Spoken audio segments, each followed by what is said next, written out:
د پښتو نیوز چینل درنو لیدونکو سلام ستړي مشئ وخت نو په خیر ښه راغلاست د نن ورځې تازه او مهم خبر ته په سر کې یادونه کیږي که چیرې تاسې زموږ یوټیوب چینل نه وي سبسکرایب کړی د تازه او مهم خبرو لپاره در سره پښتو نیوز چینل سبسکرایب کړئ.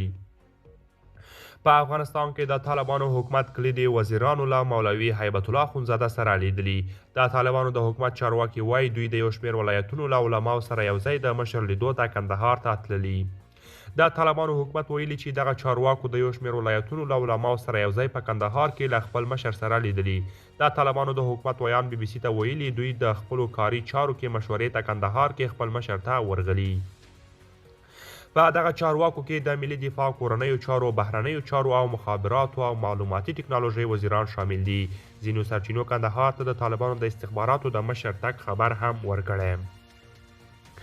د طالبانو د حکومت د کابینې دغه غړي له هغه څیرو دي چې د خپلې مشرتابه د اوږدمهالو سیاستونو په اړه یې په غونډه کې په ډاګه نظرونه څرګند کړي او د نجونو د زده کړو په ملاتړ یې هم بیا غږ پورته کړی.